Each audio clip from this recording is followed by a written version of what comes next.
Bismillah, Alhamdulillah, Assalatu wassalamu ala Rasulillah wa ala alihi wa sahbihi ajma'in. Amma ba'd, Assalamualaikum warahmatullahi wabarakatuh. Mga وعليكم kapatid, السلام sa ورحمة الله. pananampalataya, Waalaikumsalam. Alhamdulillah, Wabarakatuh. okay, Alhamdulillah, nandito na naman tayo sa ikatlo, no? Bali, ikatlo na natin itong online lecture program through Zoom. So, biyaya ito sa atin ng Allah subhanahu wa ta'ala, no? Assalamualaikum At, warahmatullahi wabarakatuh. at bilang pinakamainam sa pagsisimula ng ating programa ay ang pagbasa ng Quran. Kaya tinatawag po ang ating kapatid, ang kasama natin sa IPC, sa KPCC, ang batikan na rin sa pagdawa, ang ating kapatid na si Brother Abdullah Tabing para sa kanyang pagbasa ng banal na Quran. Falyatafaddal, mashkuran. Assalamualaikum warahmatullahi wabarakatuh. A'udzu billahi minasy syaithanir rajim. Bismillahirrahmanirrahim. Alhaakumut takatsur hatta zurtumul maqabir. كلا سوف تعلمون ثم كلا سوف تعلمون كلا لو تعلمون علم اليقين لترون الجحيم ثم لترونها عين اليقين ثم لتسألن يومئذ عن النعيم. Masya Allah, Masya Allah. Jazakallah khair, Brother Abdullah Tabing. Barakallahu fiqh. Alhamdulillah. Isa sa pinaka maganda ay nakakasama pa rin natin si Brother Abdullah Tabing kahit na laging busy, no? So, Alhamdulillah. Ngayon naman ay ang pangbungad na pananalita mula sa ating presidente na si Ustads Mujahid Gumander. Falyatafaddal. Mashkuran. بسم الله الحمد لله والصلاة والسلام على رسول الله وبعد السلام عليكم ورحمة الله وبركاته. Alaikum وعليكم السلام salam. ورحمة الله وبركاته. Assalamualaikum warahmatullahi wabarakatuh. Narito naman tayo sa ating programa para sa ating lahat, lalong-lalo na sa ating mga kapatid na mga balik Islam na kung saan ay para sa kanilang pagpapatuloy ng pagdagdag ng ibig sabihin ay kaalaman. Welcome tayong lahat sa ating programa inshallah. Mamaya makinig tayo inshallah at huwag tayong mahiya after ng mga lecture natin inshallah, mga batikan ng mga ustaz natin na sila ay magbibigay sa atin o magpabahagi sa atin ng kaalaman. Huwag tayong mahiya na magtanong inshallah mamaya. So isang paalaala lamang na sinabi ni Sufyan al-Thawri, patungkol ito sa ibig sabihin maratibu al-ilm, yung mga antas, papaano mo makuha yung kaalaman.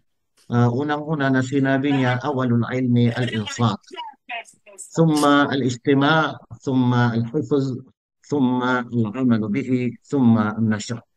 Napakahalaga ito mga kapatid. Naway magiging sandata natin ito sa ngayon bilang paalaala sa ating lahat na sabi niya, ang unang kaalaman, sabi ni Sufyan al-Thawri, kabilang sa tabi'in, unang kaalaman sabi niya ay al-insat. Ibig sabihin ng insat ay ang pagtahimik. Tumahimik tayo. Inshallah, huwag tayong maingay. Thumma al-istima' pagkatapos ay ang pakikinig. Tumahimik tayo at makinig tayo. Thumma al-hifz pagkatapos ay ang pagsasaulo. Tumahimik tayo, makinig tayo at isaulo natin yung mga narinig natin na mga magandang mga katuruan sa pananampalatayang Islam. Kung kinakailangan na isulat natin, itiknot natin ito. Summa al-amalu bihi, pagkatapos ay isagawa. Yung mga natutunan natin, yung mga naririnig natin, isagawa natin ito, isabuhay natin ito sa abot ng ating makakaya. Summa an-nasyo. Ibig sabihin ay pagkatapos ay ang pagpapalaganap. Yung mga natutunan natin, na implementa natin, na isa sa buhay natin, ay ipalaganap natin inshallah. I-share natin sa ating mga kapatiran sa abot ng ating mga kaya. Alhamdulillah. So inshallah, welcome tayong lahat. Marhaban bikum jami'an. Welcome kayong lahat sa ating lahat ng mga dumalo at lahat ng mga paparating pa inshallah. Sobra 100 na tayo. Alhamdulillah, tabarakar rahman. Shukran li hudurikum fil multaqa thalith lil muhtadina al-judud. At maraming salamat. Ngayon pa lang ay kami ay nagpapasalamat sa inyong walang sawang pagtangkilik sa ating programa buwan-buwan para sa alang-alang sa pananaliksik ng kaalaman. So hanggang dito na lamang, inshallah, huwag nating kalilimutan, tumahimik tayo, makinig tayo, isaulo natin, kung kinakailangan na isulat natin ang mga bagay na mga importante at isabuhay natin after ng mga lecture na ito at ipalaganap din natin, ishare natin sa ating mga kababayan. Assalamualaikum warahmatullahi wabarakatuh. Waalaikumsalam. Waalaikumsalam warahmatullahi Waalaikumsalam wabarakatuh. warahmatullahi wabarakatuh. Waalaikumsalam warahmatullahi wabarakatuh, Ustaz. Waalaikumsalam warahmatullahi wabarakatuh. Jazakallah khair, jazakallah khair. Okay, alhamdulillah. Tayo po ngayon ay dadako na sa ating unang tagapag-lecture mula din sa ating kapatid dito sa kasama natin sa dawa sa KPCC. Alhamdulillah. Itong kapatid natin na ito, mashallah, biyaya na siya ay mag-share ngayon. Biyaya ito para sa atin. Alam niyo kung bakit? Dahil ang dami ang magandang mga payo, ang mga magagandang payo na ibinibigay. Kumbaga magaling sa pagdating sa pagpayo. At isa na po ako sa mga nabibigyan niya ng mga payo. Alhamdulillah. So, ngayon ay ma-experience rin, no? So, ang kanyang topic ay tungkol sa kibir o pagmamalaki. Bago ko po tawagin ang ating unang tagapagsalita, kung tayo po ay mayroong mga gustong mga katanungan, ay mamaya na po natin itanong, no, sa ating question and answer. Okay? At ang ating unang tagapag-lecture, tatawagin ko na po ang ating kapatid na si Brother Muhammad Sumaway. فليتفضل مشكورا. بسم الله الرحمن الرحيم. الحمد لله رب العالمين، والصلاة والسلام على أشرف الأنبياء والمرسلين نبينا محمد وعلى آله وصحبه أجمعين ومن تبعهم بإحسان إلى يوم الدين. السلام عليكم ورحمة الله تعالى وبركاته. عليكم Assalamualaikum السلام. warahmatullahi wabarakatuh. Maraming salamat sa ating tagapagpakilala, si Ustad Faisal, sa kanyang magandang introduction para sa pagpapakilala sa atin, inshallah, at sa ating Ustad na nagbigay ng payo tungkol sa kung paano tayo makakamit ng kaalaman, makinig sa ulo at isabuhay. Sa araw nito ay ang nais kong ibahagi sa ating pagtitipon ay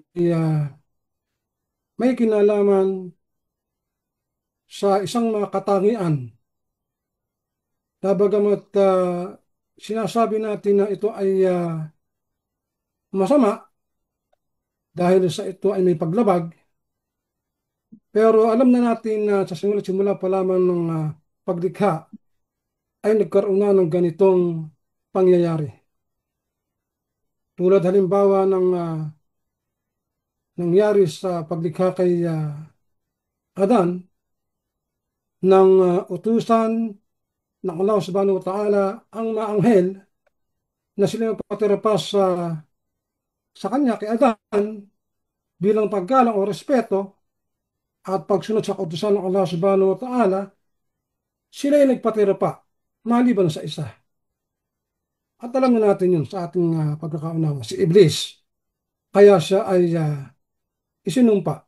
Nagmalaki siya, abawas takbar, and then wakana minal kafirin. At dahil doon, siya ay nakabilang sa walang pananampalataya. Nabagamat siya ay binigyan ng Allah subhanahu wa ta'ala ng respite o ng palugit na manatiling nabubuhay hanggang sa araw ng paghuhukom, siya naman ay nangako Assalamualaikum warahmatullahi wabarakatuh po, Ustad. Alaikum salam wa rahmatullahi. Siya naman ay nangako o kaya ay nagsabi sa Allah subhanahu wa ta'ala na gagawin niya ang kanyang magagawa ang lahat ng mga paraan upang ang mga tao, ang mga inapo ni Adan ay maligaw. Pero sinabi niya ng Allah na ang maililigaw lamang niya ay yung mga taong talagang susunod sa kanya. Pero sino man ang mga mukhlasin o yung talagang sumusunod sa Allah subhanahu wa ta'ala at sumasampalataya sa kanya ay hindi niya kailanman maililigaw. Anong katangian na ito, mga kapatid? Ito yung tinatawag natin na al-kibar o yung pagmamalaki, pagmamataas. Bago ko tuluyang ibigay yung aking bahagi, basahin muna natin o bigkasin muna natin yung isa sa mga sinabi ni Ash-Shafi'i. Al-Imam Ash-Shafi'i, sinabi niya, maging mayabang sa mga may yabang ng dalawang ulit. Naniniwala siya na ang pagiging mayabang sa mayabang ay isang paraan ng pag-alerto at pagpigil sa kanya. Kung ikaw yung kapakumbaba sa kanya, siya ay magkapatuloy sa kanyang paglabag. Habang ang iyong pagmataas sa kanya ay maaaring makapagpaunawa sa kanya ng kanyang pagkakamali. Ito ay isang pamaraan upang kung paano natin i-repel yung pagyabang ng isang tao, halimbawa, upang siya ay maituwid natin at maitama sa kanyang mga pagkakamali. Kumbaga ay kung mayabang siya sa kanyang pagyabang na mali naman at wala sa ayos, mas maging mayabang ka sa kanya para baka sakaling siya ay maalerto at maituwid niya ang kanyang pagkakamali. Ngayon, isa sa mga tungkol dito sa ating paksa, isang hadith ang binanggit ng Rasulullah sallallahu alaihi wasallam na sinabi niya, la yadkhul jannata man kana fi qalbihi mithqala darratin min kibar. Ibig sabihin ay hindi makapapasok sa paraiso ang may gabutil na pagmamalaki sa kanyang puso. So ito na ang hulugan na ang pagmamalaki o ang pagmamataas ay isang sakit na sa simula pa lamang ay naghihiwalay na sa nagtatagli nito sa paraiso at pumipigil sa kanya na makapasok dito. Tinukoy ng propeta ang pagmamataas bilang pagtanggi sa katotohanan at pagmamaliit sa mga tao. Ang pagtanggi sa katotohanan ay nangangahulugan ng pagtanggi at pagmamalaki sa sarili tungkol sa katotohanan, at ang pagmamaliit sa mga tao ay ang nangangahulugan ng paghamak at pang-aba sa kanila. Ang tunay na katangian ng pagmamataas ay ipiniliwanag ng propeta sallallahu alaihi wasallam sa hadith na isinasya ni Muslim, Ahmad at iba pa sa otoridad ni Abdullah ibn Mas'ud na nagsabi, walang sino man na nagtatagda sa kanyang puso ng gabutin na pagmamalaki ang makapapasok sa paraiso. Sinabi ng isang lalaki, gusto ng isang lalaki na maganda at ang kanyang damit at sapatos. Halimbawa, sa ating kagamitan, sa ating mga pananamit halimbawa. Dito ba ay mayroong paglabag sa pagmamalaki? Sabi niya, ang propeta sallallahu alaihi wasallam ay nagsabi, ang Allah ay maganda at nagmamahal sa kagandahan. So, ang pagmamataas ay pagtanggi sa katotohanan. Ibig sabihin ay halimbawa sa katotohanan, ang Allah subhanahu wa ta'ala ang dapat natin sambahin, siya lamang ang dapat natin pagkukulang ng pananampalatayang sapat at dalis na pananampalataya. Kung ito tatanggihan mo, ito yung pagmamataas sa katotohanan at pagmamili sa mga tao halimbawa. Yun namang sa mga tao naman, kapag ikaw ay ginagawa mo na sila ay iyong minamaliit sa kanilang mga ginagawa, iniinsulto mo sila halimbawa, inaaba mo sila, inaapi mo sila, ito ay pagmamali ka rin sa kanila. Ibig sabihin ay Ang hadith na ito ay nagpapakita na ang pagmamahal ng isang tao para sa kanyang damit at sapatos upang maging maganda ay mga katulad ito ay hindi pinagpapataas, hindi pagmamataas at hindi rin ang pagmamataas na pinagbabawal. Sinabi ni Imam Al-Ghazali sa Al-Ihya al-Jiha, ang pagmamataas ay ang pag-iisip ng mataas sa isang pagpapala at ang pagiging kontento dito na nakakalimutan ang Iglesia na nagbigay nito. Ibig sabihin ay kapag tayo tumanggap ng mga biyaya o mga pagpapala, nagiging mataas tayo, mapagmalaki sa ating tinanggap, hanggang sa ang mangyari sa atin ay yung mga bagay na ito na nakamit natin ay hindi na natin maipagpasalamat sa Allah subhanahu wa ta'ala sa tuwing na nagkaloob sa atin ng mga biyayang ito. Tungkol naman sa sinabi ng sugo ng Allah na hindi papasok sa paraiso ng Allah, ang kanyang paliwanag ay ang kahulugan nito ay yung sinabi ni Qadi Iyad at ng iba pang mga pantas na hindi siya papasok sa paraiso na hindi naparurusahan kung siya ay parurusahan ni Allah. Ibig sabihin ay yung hindi niya pagpasok sa paraiso ay yun lamang sa mga bagay na halimbawa na kung siya ay papasok sa paraiso ay ang kanyang pagpasok dito ay malinaw na dahil sa kung hindi sa parurusahan ng Allah subhanahu wa ta'ala ay papasok sa paraiso. Sinabi rin na ang kanyang kaparusahan kung siya ay kanyang parusahan at maaaring siya hindi parusahan sa kanya. Kung ano yung parusa ibigay sa kanya, yun na yun. Sa halip, ang lahat ng mga paratayas sa tauhid ay hindi dapat masuk sa paraiso. Ibig sabihin ay ang mga tao na mayroon pa ng parataya sa tauhid o kaisahan ng Allah subhanahu wa ta'ala ay nararapat na pumasok sa paraiso.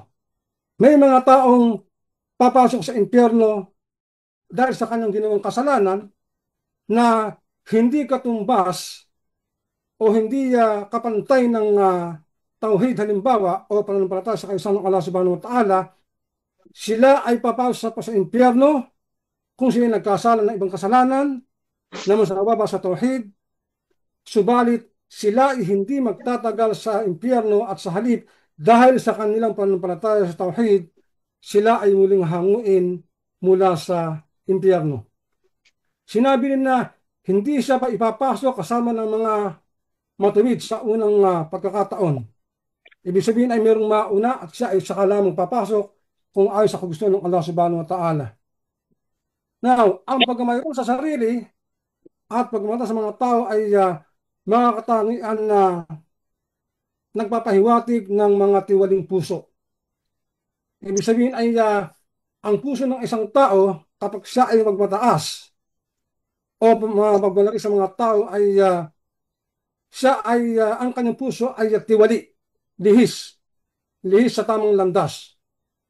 While ang pananampalataya sa kaisahan ng Allah subhanahu wa ta'ala, yun nga, bagamat ang kanyang puso ay naligaw sa paggawa ng kasalanan sa Allah subhanahu wa ta'ala, pero dahil sa kanyang pananampalataya, ang kanyang pananampalataya ay nangangalaga sa kanya laban sa pagpasok sa impyerno. Sa hadith na ito ay ipiniliwanag ng Propeta sallallahu alaihi wasallam ang masamang bunga ng pagmataas ng kabutihan ng pananampalataya gaya ng kanyang sinabi, walang sino mang may kabutihan malaki na nasa kanyang puso ang makapapasok sa paraiso. Ibig sabihin ay hindi papasukin ng Allah ang sino man sa paraiso na may gabuti na bigat ng pagmataas sa kanyang puso na siyang gawain ng pagtanggi at pagmalaki sa katotohanan o paggamit sa katotohanan at sa mga tao. Ibig sabihin ay minamalit ng mga tao, hinahamak sila, inaaba sila. Ang gabutil daw na sinasabi dito ay yung pinong alikabok na lumilito sa liwanag. Gano'ng kaliit yun mga kapatid? Sa pananampalataya, gano'ng mang kalit ang pananampalataya natin sa Allah subhanahu wa ta'ala at sila mga sinasamba natin, magiging dahilan inyon kung bakit tayo makapapasok ng paraiso. Na kahit katiting lamang na pagmataas ang naroon sa puso ay isang dahilan para hindi makapasok sa paraiso. Kumbaga, kabaligtaran niya, katiting o napakaliit na pananampalataya, magiging dahilan para makapasok ka ng paraiso, At ganun din, katiting din o maliit na pagtanggi sa katotohanan ay papasok sa impyerno. Ang pagkakaiba lamang, sino man ang tumanggi sa katotohanan sa kaisahan ng Allah subhanahu wa ta'ala o naging kafir o walang pananampalataya at abutan ng kamatayan, siya ay mananatili sa impyerno. Pero kung siya may pananampalataya, ulitin natin, sa Allah subhanahu wa ta'ala, ano man ang kanyang nagawang kasalanan at hindi ito pagtatamala sa Allah, siya ay papasok sa paraiso. Hahangin sa impyerno at papasok sa paraiso. Yun ang kanyang gantimpala. Pagkatapos na sinabi ng Prophet sallallahu alaihi wasallam, kung hindi pa sa impyerno, ibig sabihin ay yung hindi sila ulitin natin, yung hindi sila magtatagal doon. Gaya ng kanyang paliwanag, dahil nga siya ay sumasampalataya sa Allah subhanahu wa ta'ala, pagpasok niya ng impyerno, doon ay hindi siya mananatili magpakailanman. Ito ay sapagkat pinangalagaan ng pananampalataya ang sinuman na nagtatagal nito laban sa pananatili sa kapahamakan sa impyerno dahil siya ay mananagot at pagdusahan lamang ayon sa laki at uri ng kanyang kasalanan pagkatapos ay ilalabas siya ni Allah mula sa impyerno. Ipinagbabawal ng hadith na ito sa atin ang pagyayabang at pagmataas sa mga tao at hinihikayat din ito ang pananampalataya at pinapaliwanag ang kabutihan nito kahit na ito maliit pa. Sapagkat ang ganuman kaliit ang ating ginawa o ating mga pagkilos, ito ay may epekto sa atin kagaya ng sinabi ng Allah subhanahu wa ta'ala sa araw na iyon ay anumang nagawa nating kabutihan, ganumang kaliit ay ipakikita sa atin at anumang nagawa natin kasama na ganumang kaliit ay ipakikita sa atin sa araw na iyon. وَمَنْ يَعْمَلْ مِثْقَالَ ذَرَّةٍ خَيْرًا يَرَهُ وَمَنْ يَعْمَلْ مِثْقَالَ ذَرَّةٍ شَرًّا يَرَهُ. Ito yung makikita natin sa Suratul Zalzalah, sa Quran. Bakit tayo ay binibigyan ng mabala tungkol sa pagyayabang o kaya ipagmataas? Dahil nga ito ay isang malaking kasalanan, kabilang sa mga malaking kasalanan, at magiging dahilan upang tayo ay makapasok ng impyerno at manatili dito o kaya ay magtagal dito. Halimbawa, pag ang malaki sa ibang bagay, magiging dahilan para tayo ay para sa impyerno makalabas rito. Kaya ay dahil sa pagtanggi mo sa katotohanan ay pumasok ka ng impyerno, natili ka roon. Ito ay maaaring bumubuo ng malaking dahil sa kawalan ng pananampalataya at paniniwala mo sa Allah subhanahu wa ta'ala at dahil ito'y nakapaglalabas din sa sinuman mula sa relihiyon kung ito ay nauugnay sa tauhid. Ibig sabihin na kapag itinakil mo ang tauhid dahil sa iyong pagmamalaki, magiging dahilan ito upang ikaw ay manatili o makapasok sa impyerno, manatili dito sa impyerno. Sa mga nilikha naman, halimbawa, yun na nga, kapag ating ninalita ang mga tao, gano'n man siya kaaba, gano'n man siya kahirap, gano'n man siya nakikita natin naghihirap sa kanyang pamumuhay, wala tayong karapatan na siya ay maliitin. Walang sino man ang may karapatan na maliitin ang mga taong nakikita natin naghihirap. Halimbawa, dumaranas ng paghihirap, lalo na ngayon sa mga lugar na biktima ng mga karahasan. Halimbawa, wala tayong karapatan na sila ay maliitin, insultuhin sapagkat bahagi ito ng paksa natin ngayon. Ito yung magiging pagmamalaki natin sa kanila kung tayo ay iinsultuhin natin sa kanilang kalagayan. Muli, sa isang interpretasyon sa pagpasok sa hindi pagpasok sa paraiso ay sinabi dito na maaaring hindi siya makapasok sa paraiso kasama ng unang grupo ng mga pumasok, ngunit siya ay maaaring pumasok dito sa ibang pagkakataon. So may mga antas-antas yung pagpasok, hindi siya kumbaga ay binanggit na direktong papasok, kaya ay hindi makapapasok. Ang idea ay kung ang kasalanan niya ay masama sa tauhid, lalabas ka ng impyerno at papasok ka ng paraiso. Pero kung tungkol sa tauhid ay manatili ka sa impyerno. Inshallah ay bagamat ang aking paksa ay mayroong maikli lamang na nilalaman, banggitin ko lamang isang kwento tungkol sa pag-iwas sa pagyayabang o kaya pagmataas. Isa sa mga khalifa, si Umar bin Khattab ay hindi niya itinataas ang kanyang sarili sa mga tao.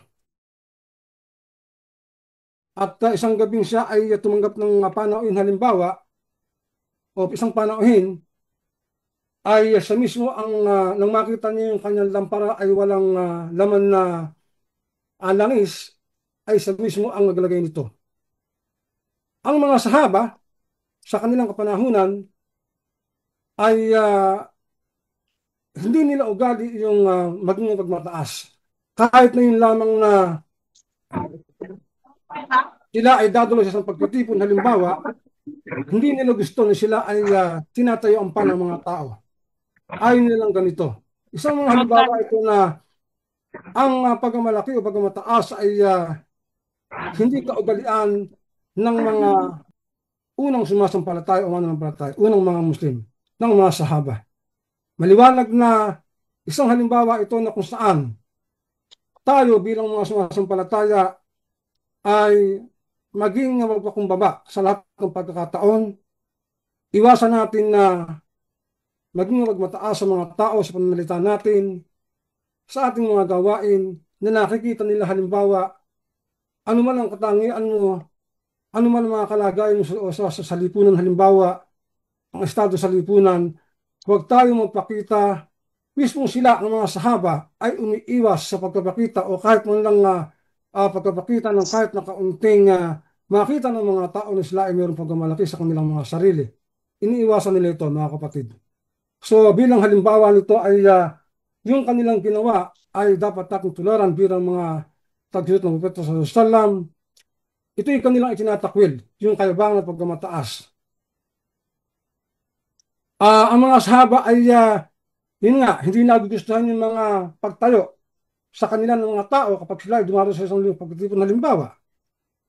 Ngayon, dun din sa mga bagay, halimbawa, na kapag hindi nila hinahayaan na sila ay paglingkuran ni numan, kundi sila mismo sa kanilang mga sarili ay nagsiservisyo sa kanilang mga sarili. Lagi silang self-service, mga ganon. Hindi sila naghihintay na paglingkuran sila o bigyan sila ng kung ano man, halimbawa, sa kanilang kapanahunan. Iniiwasan nila ang ganitong pagkakataon. Maging sa mga makabundong bagay ay umiiwas sila na maging kumbaga ay mahumaling na magkaroon ng mga ito upang maiwasan nila ang namaramdaman ng mga tao na sila ay mayroong pagmamalaki sa kanilang mga sarili. Bagamat nabagit natin kanina na yung pagbili ng halimbawa ng magandang sapatos, magandang damit ay hindi naman ipinagbawal ng Propeta sallallahu alaihi wasallam sapagkat minamahal nga ng Allah subhanahu wa ta'ala ang maganda sapagkat siya maganda. Pero dito ay sinasabi na ang mga sahaba ay kahit sa mga makabundong bagay na palamuti halimbawa sa kanilang mga sarili ay umiiwas na magkaroon nito ng sobra-sobra halimbawa, and then para makaiwas sa isipin ng mga tao na sila ay mayroong pagmataas sa kanilang mga sarili. At hindi sila nagyayabang sa iba. Ang mga sahaba ay hindi nagyayabang sa iba. Sila iniiwas sa pagmalaki sa iba tungkol sa kanilang kayamanan, kaalaman at ibang mga bagay halimbawa dahil naniniwala sila na ang mundong ito ay panandalian lamang at si Allah ay hindi nagtataas ng anuman na hindi ibinababa ito. Ano ba yung mga bagay na pasuklong-suklong sa kayabangan ng pagmataas? Yung labis, halimbawa yung sobra-sobra tayo magsalita, labis na pananalita, halimbawa, kumbaga wala na sa ayos yung pagkasalita natin, wala na sa linya, kumbaga may sinasagasaan ka na, meron ka ng gano'n. So, hindi gusto ng Propeta sallallahu alaihi wasallam ang ganitong mga pag-uugali. Magaling kang magsalita, magaling kang magbitaw ng mga gumamit ng mga salita, but at the same time, yung mga binibitawan mong salita ay hindi rin, kumbaga ay maaaring hindi rin katanggap-tanggap sa mga nakikinig o kaya sa ibang nakikinig at naghihintay na para maisip nila na ikaw ay nagmamalaki sa kanila o nagmamataas sa kanila. So, dapat natin iwasan din itong ganitong mga bagay na sobrang paglalita. Labis na pag-uusap, halimbawa, yung dagdalan na wala namang kwento pa yung nag-uusapan, halimbawa, kumbaga, yun na, minsan nauwi na lang sa yabangan. So, bilang mga sumasampalataya ay dapat na maiwasan natin ang ganitong pamaraan ng pagtitipon-tipon halimbawa na sa halip na mapag-usapan ang bagay na may kinalaman sa pananampalataya sa Allah subhanahu wa ta'ala ay mas nagugustuhan pa natin yung magkukwento, magdaldal lamang na magdaldal nang wala namang kabuluhan at minsan nagkakayabangan pa halimbawa o walang mga kabuluhang pagkasalita. Ngayon ay ganun din yung pagmamahal sa mga tao na manindigan para sa kanila. Ang isang pagpapakita ng pagmamataas ay kapag ang isang tao ay nagnanais na ang mga tao ay tumayo para sa kanya kapag siya ay pumasok sa isang pagtitipon. Yun na, ang mga sahaba hindi ganitong kaugalian. Huwag nating maging parang hangarin na dahil tayo ay mayroong estado o kaya ay posisyon sa isang bagay, halimbawa, sa isang samahan, sa isang organisasyon, halimbawa, na kapag tayo ay dumalo sa isang pagtitipon, ay hangarin natin o parang matuwa pa tayo na ang mga tao tatayo para sa atin, kakamayan tayo, mga ganon. So, huwag natin ikatuwa. Kung gagawin nila, okay, wala tayong magagawa doon kasi ay naging ligas sa kanila yon. Pero huwag nating maramdaman ang pagmamalaki sa ganitong pagkakataon.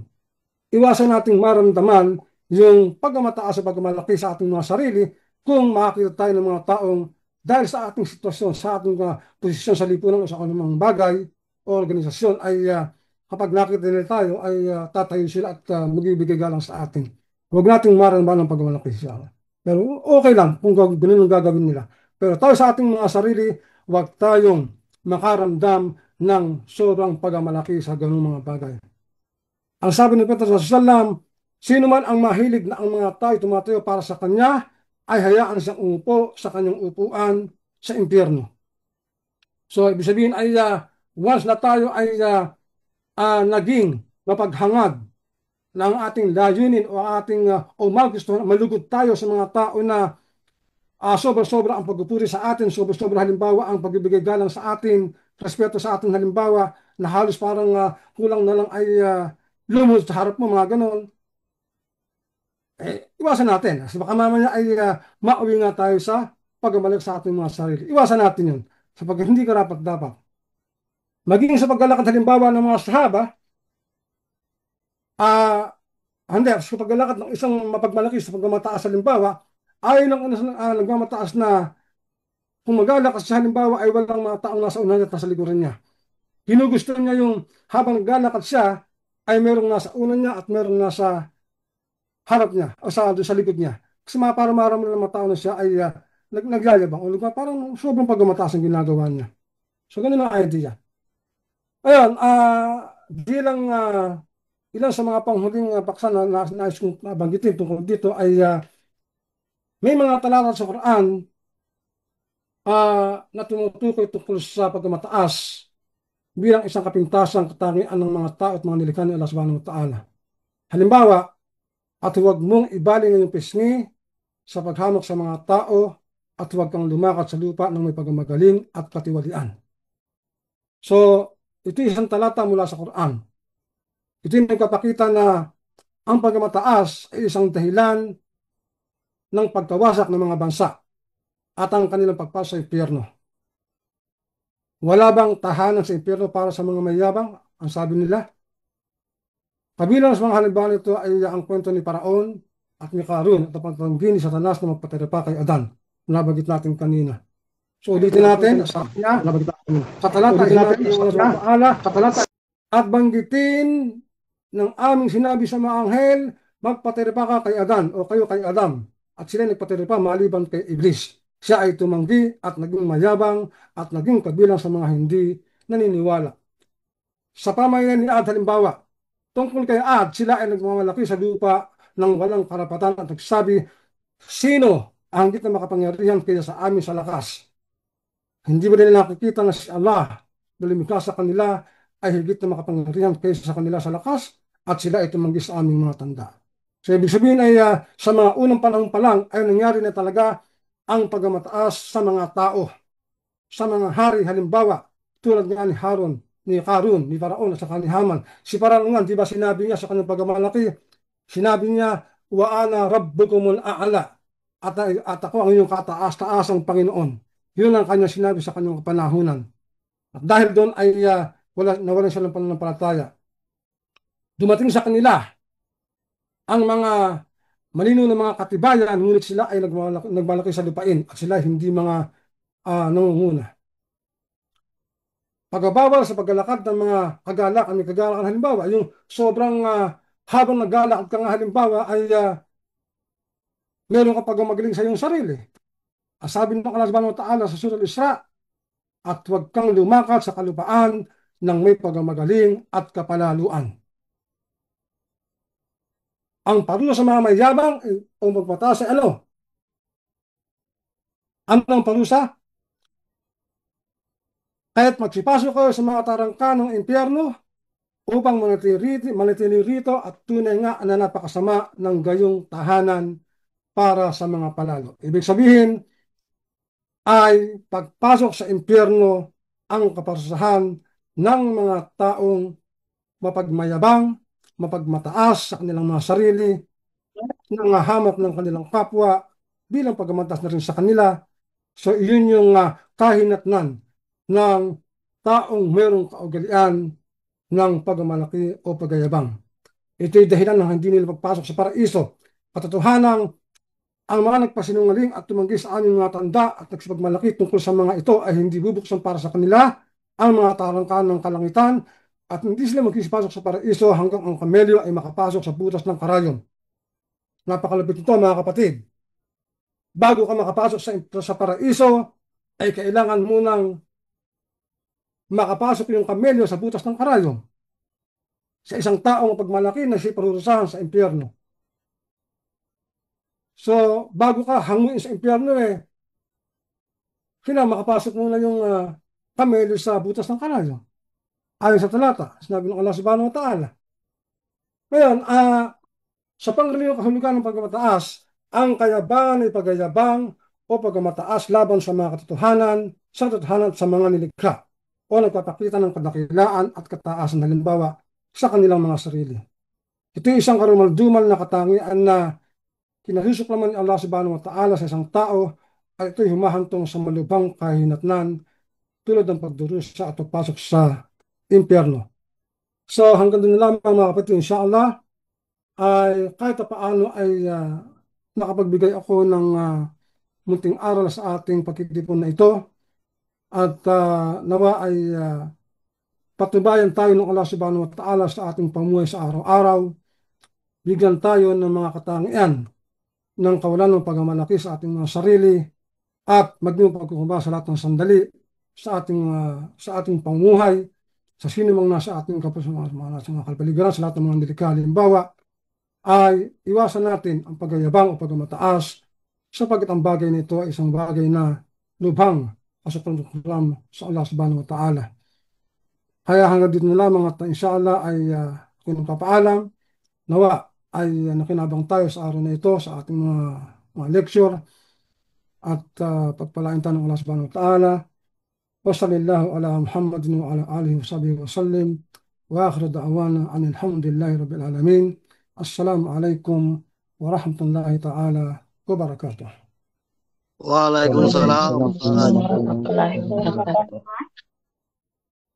Waalaikumsalam. Alhamdulillah. Alhamdulillah. Ang ganda. Jazakallah khair, brother Ustaz Muhammad Sumaway. Mashallah, napakagandang lecture, napakaraming aral tungkol sa pagmamalaki, kung paano iwasan at paano ito magiging dahilan na tayo mapupunta sa impyerno, no? So, alhamdulillah. Okay, jazakallah khair. Ngayon naman, isunod na natin ang kaagad, no? Ang ating pangalawang lecturer, inshallah. Ito ay mula sa ating mga ustadya, sa ating kasama rin natin na nagdalawa, kasama rin natin dito sa KPCC, alhamdulillah. Tinatawag po ngayon na susunod na tagapag-lecture ang ating kagalang-galang na Ustadya Halima Mantawil. فلتتفضل مشكورة. Assalamualaikum warahmatullahi wabarakatuh. Bro, pwede yung host ba? May propose ako. Sige po, sige po. Anong problema, Brother Faisal? Anong kan? Mayroon daw yata ipopost si Ustadya para sa kanyang lecture. Parang demo. Ilalagay niya sa Kung script. Kung Basta hindi Jay, pwede, wag ipapokus mo na. sa... Okay, sige. Assalamualaikum, Kasi, brother. Siguro merong presentation na ipapakita si Ustadza Halima. So, opo. gawin mo siyang host para magawa niya yung ginagawa niya sa laptop niya. So, i-share mo Ah, yung host sa kanya. okay. Jazakallah. Assalamualaikum. Kung hindi pwede, okay na, wag na. Wag na. Wait lang po. Mag-lecture na tayo, Wait, naabala tayo dyan. Okay. wait lang po. Baka kay Ustadz Mujahid siguro ang pwede. Gawin niyang host si Ustadza Halima para ma-share niyo Ustadza Halima yung presentation niya. Siya siguro yung nagmamay-ari ng host. Problema pag ginawa ng host, namamatay yung live natin sa Facebook. Kasi isa lang kasi ang host na, no? Okay, wag na, Ustad. Pero kung Okay na. isend mo sa akin sa WhatsApp, pwede ko yan sa WhatsApp. Kung isend mo sa akin, pwede ko yan. Isin ka ko natin po na host. Okay. So, Isisend ko sa'yo. Mag-start na tayo. أعوذ بالله من الشيطان الرجيم بسم الله الرحمن الرحيم الحمد لله وبه نستعين والصلاة والسلام على أشرف المرسلين سيدنا محمد وعلى آله وأصحابه أجمعين وبعد السلام عليكم ورحمة الله وبركاته.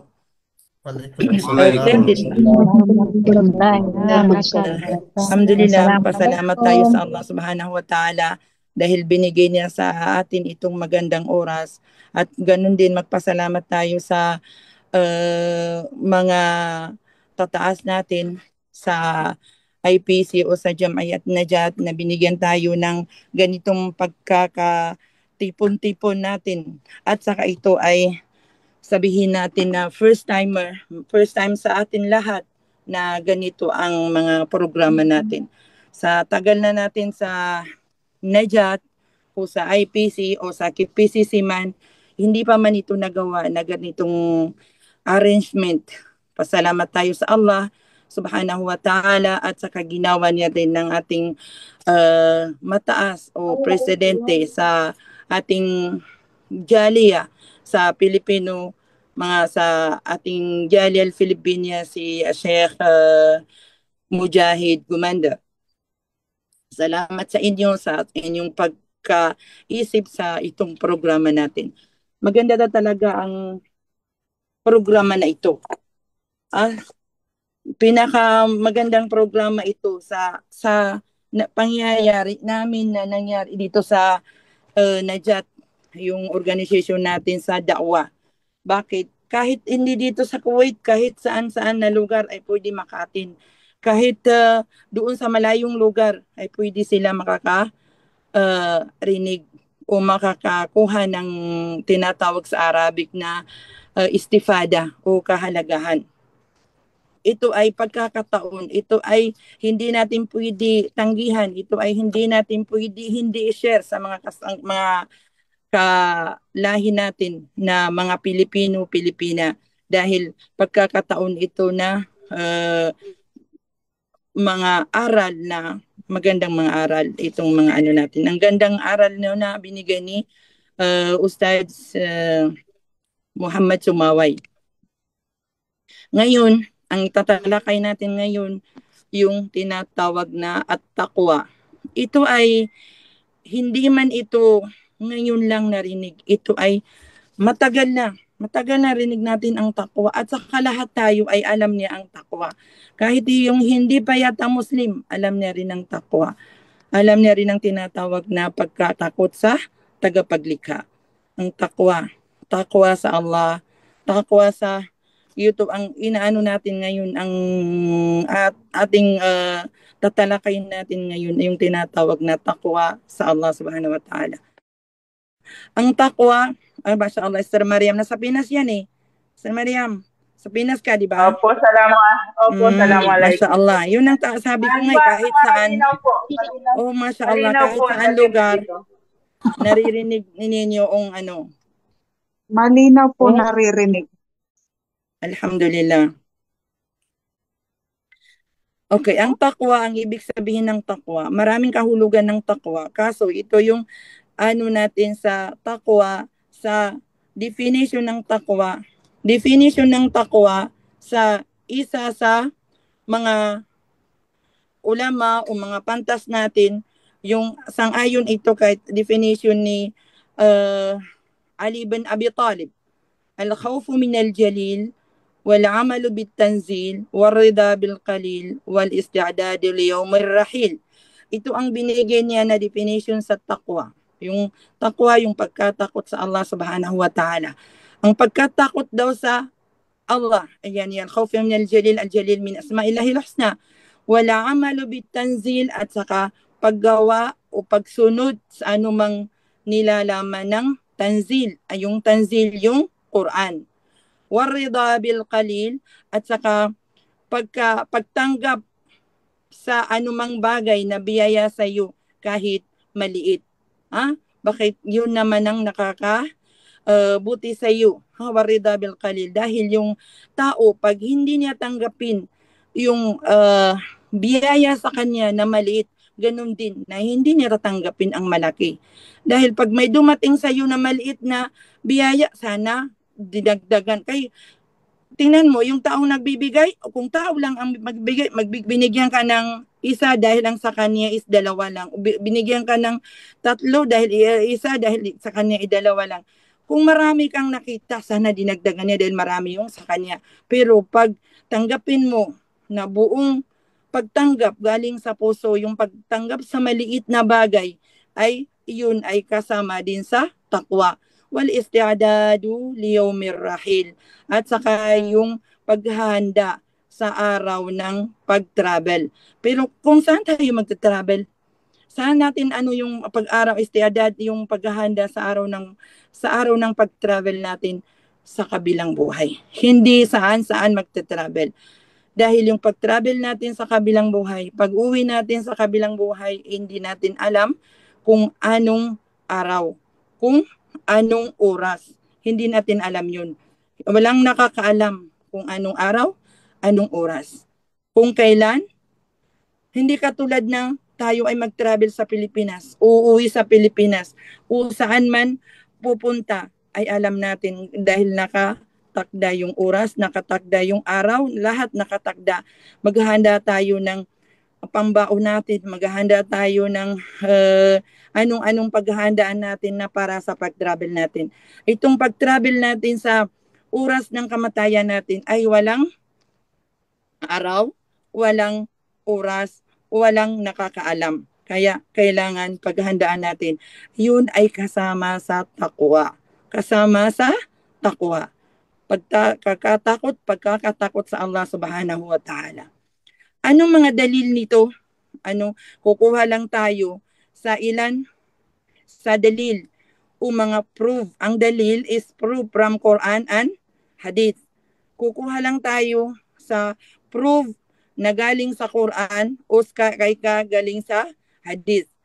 Yung sa Quran, sa Suratul Hujurat, Hadith ito. Yung sa Quran, yung sa Suratul Hujurat, ang sabi na Allah subhanahu wa ta'ala, ya ayuhan nasu, inna khalaqnakum min zakarin wa unsa, wa ja'alnakum syu'uba wa qaba'ila lita'arafu.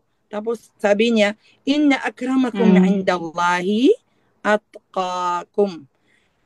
Una yung sinabi ng Allah subhanahu wa ta'ala na tayo ay nilikha niya sa lalaki, babae, at saka mga syu'ub o kabail, mga grupo, o di kaya mga saan galing na tribes, lita'arafu, upang tayo ay magkikilalanan. Upang tayo ay magkikilalanan. Tapos sinabi niya doon sa aya na yun, sabi niya, inna akramakum indallahi atqakum. Ang pinaka mataas ng antas sa Allah subhanahu wa ta'ala, mataas na level sa Allah subhanahu wa ta'ala, sino ang mas matakutin sa inyo? Atqakum. Inna Allaha alimun khabir. Si Allah ay alam niya, at saka alam niya lahat yan sa Suratul Hujurat ito. Ito yung dalil na isa sa mga dalil o isa sa mga proof ang taqwa, kahalagahan ng taqwa. Dahil ang taqwa pala, yung taong may takot sa Allah, Yung may takot sa Allah na tao, kahit gaano pa man dito ang kaniyang level sa mundo, siya ay tagalinis, siya ay tagahugas ng sasakyan, siya ay kung siya ay mas matakotin sa Allah subhanahu wa ta'ala kaysa mga taong nasa taas, kaysa mga taong mga model, kaysa mga taong malaki ang katungkulan dito sa mundo. Mas matakotin yung taong mababa ang katungkulan, yun ang mataas ang antas niya sa Allah sa kabilang buhay. Kahit maliit ang katungkulan niya dito sa mundo o sa kabilang buhay, ay mas mataas kay doon sa model dito sa mundo o anumang katungkulan niya na kung siya ay mas mataas, mas malaki ang takot niya sa Allah subhanahu wa ta'ala dito sa mundo.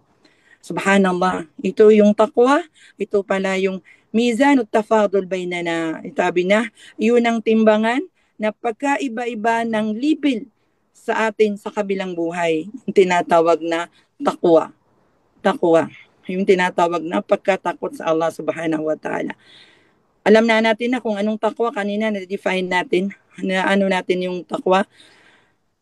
Mayroon pang isang dalil kasama. Maraming dalil ang taqwa sa Quran at saka sa hadith. Pero kumuha lang tayo dahil wala tayong oras. Kaya binigay lang sa atin is 20 minutes lang. 4:55 matatapos yung ngayon 4:57 na. 4:55 kanina nakasulat doon sa sa lecture is 4:55. Kasulit din si Bro sumaway ng 5 minutes. Dapat sa kanya, 4:35 ako mag-start. Ngayon, naka-start ako na 4:41. Pero kunti lang. Dalawang dalil lang. Pwede madagdagan, Ustad. Okay. Dalawang dalil lang sa Quran ang kinuha ko at saka isa sa hadith. Ito ang dalil na pinili ko ito dahil parang sa buhay natin dito sa mundo, pamumuhay natin. Dahil dito naman tayo problema sa pamumuhay natin dito sa mundo. Ang problema natin, ganito, ganun. Wala kang takwa. Wala kang takot sa Allah dahil galing sa Kanya pala lahat. May isang kasabihan pa ni Allah subhanahu wa ta'ala sa surat Talaq yata. Sabi ng Allah, wa may yattaqillaha yaj'al lahu makhraja wa yarzuqhu min haythu la yahtasib. Sinong taong syartiya, sinong taong may takot sa Allah, hindi man na syartiya, syartiya, wa may yattaqillaha yaj'al lahu makhraja. Sinong taong may takot sa Allah subhanahu wa ta'ala ay gagawa niya ng malalabasan. Bibigyan ng Allah subhanahu wa ta'ala ng malalabasan. Anong lalabasan yun? Kapag ikaw ay nagka-problema, makakalabas ka. Kapag kayo ay may problema, may dadaanan na mahirap, makakalabas ka. Dahil yung takwa, kung sa paglabas naman, makikita natin na yung halimbawa, lalabasan mo may mga tinik, yan ang mga pagsubok. Yan yung mga buhay dito sa mundo na mahihirap na buhay. Ang mga tinik na yan. Pero kapag ikaw ay may takot sa Allah subhanahu wa ta'ala, iingatan mo yung mga tinik na yan. Iingatan mo yung mga pagsubok na yan. Iingatan mo yan para hindi ka matinikan, para hindi ka maharangan sa daan mo sa takwa, daan mo sa pagkatakot mo sa Allah subhanahu wa ta'ala. Dahil ang paraiso ay nakaikot sa kanya ang makarih. Huffatil jannatu bil makarih wa huffatin naru bil bishahawat. Ang lahat ng nakaikot dito sa papuntang paraiso ay ayaw mo. Pero ang lahat ng nakaikot dito o lahat ng daan papunta sa imperno yung magugustuhan mo. Wala, madali lang. Hindi ka nang, hayaan mo, wala kang pakialam sa may hijab ka, wala kang pakialam sa makita ang mo, kung babae, makita ang katawan mo, wala kang pakialam. Wala kang yan. Ayun. Kaya ingatan natin lahat tayo. Kapag tayo ay maingatin, may takot tayo sa Allah subhanahu wa ta'ala, yun ang tinatawag na taqi. Yun, may takot sa Allah subhanahu wa ta'ala. Palalabasin ka kung anumang problema mo. Magiginhawa ka kung anumang problema mo. Bibigyan ka ng daan kung may paghihirap sa iyo. Di ba? Katulad yun ng nangyari. Alam natin yung mga riwayat o mga kasabihan na yung tatlong lalaki na nanalangin na sila ay naanuhan ng bato, tapos nanalangin sila sa mga una nilang pagkatakot sa Allah, ginawang pagkakatakot sa Allah, sila ay nakalabas doon sa ano na yun sa bato na yun na nagano. Yung malakas ang bagyo, malakas ang ulan. Okay, pangalawang ano ba yun? Jawab o sagot nung may takot sa Allah, wa yarzuqhu min haythu la yahtasib wa man yattaqillaha yaj'al lahu makhraja wa yarzuqhu min haythu la yahtasib. Bibigyan niya ng biyaya, bibigyan niya ng rizki, bibigyan niya ng biyaya na walang hangganan, hindi na kailangan bilangin. Bibigyan ng biyaya na marami. Bibigyan ng rizki na marami na hindi niya alam kung saan galing. Ito, pag-isipan, i-discuss na natin ng konti yung tinatawag ni rizki. Wa yarzuquhu min haythu la yahtasib. Rizq, ikaisa, una, rizqul amwal. Ang alam natin, ang risk lang ay para sa kayamanan lang. Hindi, mga sister, mga brothers. Ang risk ay kayamanan man o risk sa siha, healthy, maganda, wala kang sakit, risk din yun. Ang risk sa mga anak, maganda ang mga anak mo. Ang risk sa hindi ka sa magulong kalagayan, maraming risk. Ang risk na wala kang problema, maraming risk, tinatawag na biyaya. Ito ay maraming classes na risk. Baka sobrang ako ng oras Parang nawala na. Nawala ba ako? Meron po, Stanza. Meron po. Tuloy Kaya lang po. nag-upper dito sa akin. Okay, Tuloy lang, ilang sister. minuto lang, bro. Ilang minuto lang. Sabihin mo, tapusin natin kahit hindi pa tapos yung ano. Okay, Continue lang, okay pa? Tadya, continue lang. Palagay ko take your time hanggat ano mo pa. Di ka, sobrang na ako sa oras. 4:55, ganyan yung 5:03 na. Okay, 3 minutes, maybe 3 minutes sa hadis naman. Sa hadis naman, kuha tayo na sa hadis. Ito lang ang kunin natin, yung takwa doon sa hadis. Ay mahaba yung hadis na yun. Dahil yung pag-inggitan, yung marami yung nauna ng hadis na yun. Pero yung rawi ni Abu Hurairah, sinabi niya, at-taqwa hahuna. Ngayon, ang takwa, makikita natin ang takwa kung saan ba? Makikita natin ang takwa dito sa mukha natin? Hindi. Yun ang proof, dalil na sinabi ni Prophet Muhammad SAW ayon sa salaysay ni Abi Hurairah, at-taqwa hahuna wa yushiru ila sadri 3 marat. Ang takwa sabi niya dito. Tapos sininyas niya ang kanyang puso, dibdib na 3 beses. Bihasabi mri'im minasharri an yahqira akhahul muslim. Ito ang pag-isipan natin. Itong takwa, kapag mayroon kang takwa, may takot ka sa Allah, may mga una dyan hadis, la tanajis, wala tahasadu, wala tabagadu, wala tadabaru, wala yabi' ba'dukum ala bai'i ba'din. Wa kunu ibadallahi ikhwana. Al-muslimu akhul muslim, la yadlimuhu, wala yahqiru, wala yakhdhulu. Itong hadis nito ni Abu Hurairah na sinabi ni Propeta Muhammad SAW, wag tayo daw magsilusan, wag tayong mag-inggitan, wag tayong maghasadan, wag tayong galitan. Lahat yan, wala tadabaru, hindi tayo magtalikuran, lahat yan maging tayo ng isang ibadallah na ikhwana, magkakapatiran. Itong hadis na ito, hadis ni Propeta Muhammad sallallahu alaihi wasallam, ito yung hadis na katotohanan, ang takwa hindi natin makikita sa katawan natin. Hindi natin makikita kung dito na yung sa puso natin. Hindi natin masasabi, walang takot yan dahil hindi mo nasabi, hindi mo nakita ano sa puso niya. Huwag natin masabi na, yan ay ganito, yan ay ganito. Ingatan natin mga sisters na, mga brothers na dahil ang paghihinala na sa puso ng tao, kabilang yung paghihinala ay ism. Karamihan na yung inna ba'da dhanni ismun, sabi ng Allah subhanahu wa ta'ala, kasama, yung ba'd bimana kasama, yung hindi ba'ad na yung iba, ha? Ang litabaid dito, inna ba'da dhanni ism, kasama sa mga paghihinala ay kasalanan. Kasalanan. Kasama sa paghihinala ang kasalanan. Dahil pinaghihinalaan mo, baka ganito, baka ganon, baka ganiyan, baka ganon. Kaya hindi pwede tayong maghihinala sa tao kung anumang nasa puso niya, kung anumang nangagawain niya na hindi natin alam dahil kasalanan yun. Mawawala sa atin ang takwa pag gawin natin yung kasalungat niya. Dahil ang takwa is walang nakakakita maliban lamang sa Allah.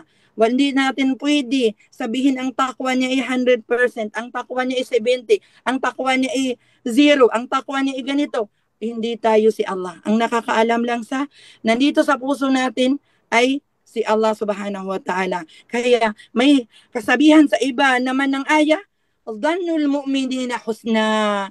Ipaghinala ninyo yung mga kasamahan ninyo na mananampalataya ng mabubuti. Ha? Itingnan ninyo yung dalawang aya. Inna ba'da dhanni ismun. Dhanul mu'minina husna. Ang paghihinala ninyo sa mga taong mananampalataya yung mabubuti. Pag alam mo na yung kapatid mo mu'min, alam mo yung mga kapatid mo mananampalataya, wag natin paghihinalaan ng masama. Husna, mabuti, sabi ng Allah subhanahu wa ta'ala. Ito ay kasabihan ni Allah. Hindi natin masabi na kasabihan ni kasabihan ni ganyan, kasabihan ni Allah. Palagi natin i-remind sa sarili natin, kailangan ipaghinala natin sa kapatid natin na mananampalataya, mu'min ay mabubuti, husna. Yung una inna ba'da dhanni ismun, ang basahin niyo sa tafsir niya, kasama sa paghinala yung kasalanan. Ibig sabihin, kasama sa paghinala ay kasalanan. Ha? Tapos dyan na naman yung isang tafsir na aya na inna udhanul mu'minina husna. Ha? Maganda daw kung paghinala natin yung mga kapatid natin na mananampalataya, babae man o lalaki, mabuting paghihinala. Dumaan si nakasimangot. Sabi mo, ay bakit galit yata sa akin dahil hindi niya ako sinalam, hindi niya ako ganun. Hindi, baka may problema. Maganda pag hinala natin, baka absent-minded, baka ganito. As you said, Faisal, nakita niya ako, hindi niya ako sinalam, baka galit sa akin. Huwag, baka busy lang, may tao na tinitingnan mo yung tao pero ang isip mo doon sa kabila dahil sa maraming problema, kaya hindi niya naisip na may nakasalubong siya. Ito, hanggat dito lamang kapag mayroon akong nasabi na sumama sa kalooban ninyo o di kaya hindi, hindi ko yun, yung mabuti reminder lang ito yung lecture natin, reminder lang sa atin, at saka yung hindi niya pa alam para malaman niya, tayo naman ng mga mananampalataya ay reminder sa atin dahil sinabi ng Allah, fadhakir fa inna dhikra tanfa'ul mu'minin. Fadhakir fa inna dhikra tanfa'ul mu'minin. Kailangan magpaalaala tayo, paalaala natin dahil yung paalaala ay makakabigay ng halaga sa mga taong mananampalataya. Wassalamualaikum warahmatullahi wabarakatuh. Waalaikumsalam. Warahmatullahi wabarakatuh. Waalaikumsalam, Ustadza. Warahmatullahi wabarakatuh. Ganda. Ang galing. Mashallah, alhamdulillah, napakaganda ng mga lecture ng ating mga no. Sayang lang talaga kasi sobrang limitado lang yung oras natin. Pero alhamdulillah kahit pa paano yung maikling oras na inukol natin ay mayroong kapaki-pakinabang, no? Alalahanin niyo yung mga ganitong pagkakataon, lalong-lalo na dito sa ating mga kapatid na mga Balik Islam ay isang biyaya para sa atin na makarinig tayo ng mga magagandang aral, lalo na dito sa ating mga ulama, sa ating mga ustads, ustadya, mashallah. So pagpasalamat natin sa Allah subhanahu wa ta'ala yung mga ganitong pagkakataon. So nalulugi talaga yung mga dumedagma lang sa atin pag tayo iniimbita natin, no? So okay. Ngayon alhamdulillah narinig na natin ang ating dalawang lecturer na napakaganda ng talaga ng kanilang topic tungkol sa may kaugnayan pa rin sa kanilang dalawa, no? Yung topic nila yung tungkol sa takwa at saka yung kibir, no? Pag wala kang takwa, meron kang pagmamalaki. Pag may takwa ka, matatakot ka magmalaki. Ah, Brother Faisal, sige po. barakallahu fiqh. Bago tayo pumasok sa question and answer, inshallah. Kanina nag-message din yung model natin. Pagkakataon inshallah na babatiin natin siya. Pumasok din sa atin si Dr. Jamal Shatti at saka si Khalid Asaba, si Abuanas. مرحبا بكم مدراءنا الشيخ الدكتور جمال شطي رئيس التنفيذي في لجنة التعريف بالإسلام ومرحبا بكم شيخنا خالد السبا مدير إدارة الشؤون الدعوية نحن سعداء بحضوركم بارك الله فيكم إذا تبون إن شاء الله مشاركة فأهلا وسهلا بكم Inshallah magsisignal lang sila kasi nag-message din kanila doon sa grupo at saka dito sa chat inshallah at nag-signal din sila pero ayaw naman nila mag-share sa atin pero kung sakali inshallah bibigyan natin sila inshallah mamaya kung gusto nila no. So inshallah Inshallah. Brother Faisal ipagpapatuloy mo na sa question and answer inshallah. Inshallah. Okay, mga kapatid, brother and sisters, nandito na tayo sa open forum, no? Para sa ating question and answer. Suggest ko lang po yung mga question natin ay i-type na lang po natin sa chat box, no? Para hindi tayo magkasabay-sabay kung magsasalita tayo. Inshallah. Merong isang tanong na dito kanina, galing ka sa isa nating kapatid. Wala siyang pangalan, no? Si H lang ang nakalagay. So sabi nga, salam po Ustads, Ustadya, ano po ang pinagkaiba ng hadith at sunnah? Salamat po. Ustad Sumaway. Ustadya. Assalamualaikum warahmatullahi wabarakatuh. Asan yung tanong yan? Sa kay Bro Sumaway o sa akin? Pareho po mention eh, Ustads and Ustadya po. So palagi ko po kahit na sino po sa Okay. inyo. Ang sunnah at saka hadith, ang sunnah, itabo na sunnah, yun din ang hadith kung ang tutukuyin natin yung hadith. Pero may yung hadith nabawi, yung hadith salita ng hadith para lang sa hadith nabawi, yung hadith ni Propeta Muhammad sallallahu alaihi wasallam. Ayun sa kung ang ano yan, yung sa beginners lang ng bigay ng meaning, iba yung high level na. Dahil pag nasa taas na, may meaning na hadith na loga, literal, may meaning na hadith na istilahan.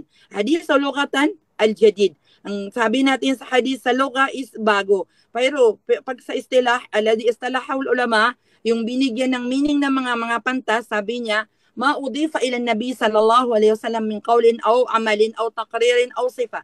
Ang hadith, yung ibinigay ng galing sa kay Propeta Muhammad salita man o kaul o fi'l, gawa o takrir, yung ginawa sa harapan niya na hindi niya sinabi yan ay haram o ano, tumigil na siya, wala siyang sinabi, o sifa o katangian ni Propeta Muhammad sallallahu alaihi wasallam. Ang sunnah naman, may tinatawag na sunnah na mga sunnah no dasal, yung sinatawag na sunnah qabliya o sunnah ba'diya o sunnah muakkada o sunnah ganyan. Ang kalimat sunnah, ang words ng sunnah ay ginagamit sa maraming ginagamit. Sunnah, magdasal tayo ng sunnah, magpasting tayo ng sunnah, mag-ayon tayo ng sunnah. Maraming yung sunnah na yun, hindi lang sa hadith ni Propeta Muhammad sallallahu alaihi wasallam. Pero hadith ni Propeta Muhammad sallallahu alaihi wasallam. Pero may meaning din na sunnah na as a hadith. Depende sa sentence niya. Mashallah, mashallah. Shukran. Sino pa po may katanungan? Wala pa po nagtatanong ng tanong, no? Open forum po, question and answer para po sa lahat. Kung mayroon po kayong mga tanong, itanong nyo na ngayon. Inshallah, at nandito yung mga lecturer natin para sumagot sa inyong mga katanungan.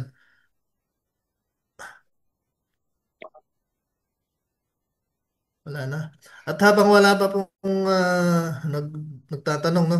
Ako naman po ang magtatanong. Meron po ba dito? Pwede magtanong, Ustad. I-type na lang po natin yung tanong natin para hindi tayo Sige. magsabay-sabay, no? Inshallah.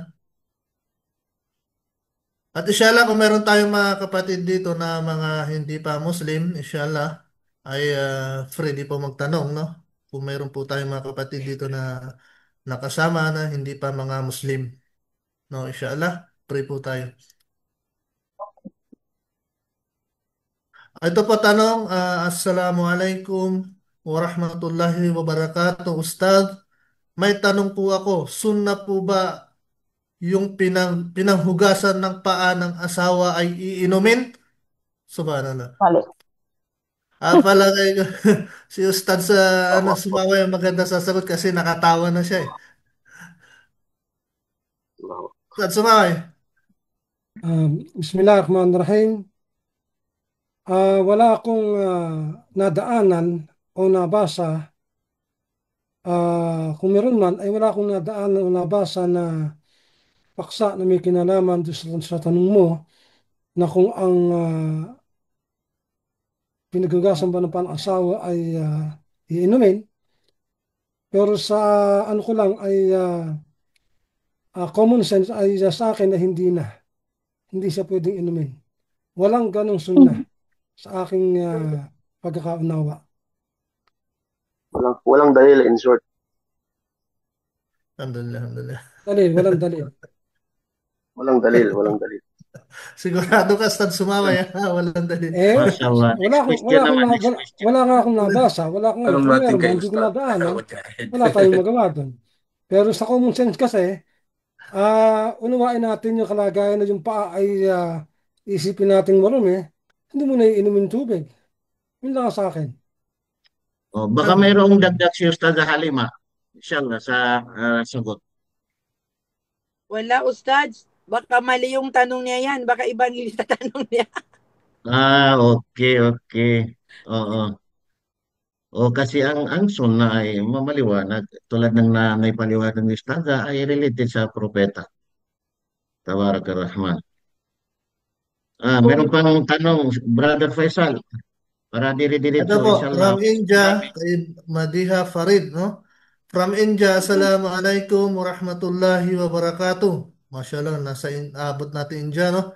Ilan sajada po ang Sajda. ng sujud sa as-sahu? As-sahu. Sujud as-sahu. Sujud as-sahu. Ilang Sujud sujud daw? as-sahu. Dalawang sujud lang.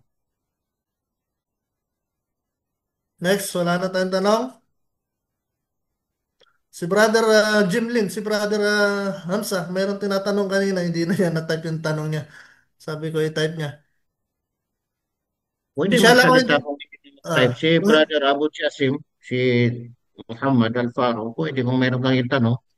Inshallah. Tama. Kay Brother Hamza, kung hindi mo ma-type, sige magsalita ka na. Siguro may ginagawa din siya. Pasensya ka na kasi, may... Direct to the point lang yung tanong. Ang tanong ko po, Ustad, kung ang nagtuturo ng Islamic knowledge ay wala naman siyang ikhlas at walang takwa. Yung mo ba ay matatanggap? O ano po yung may sabi nga niya, wala naman siyang takwa, wala siyang ikhlas, tapos natuturo siya ng Islamic knowledge. Ay paano po yun? Ustad Halima ang magsagot, inshallah.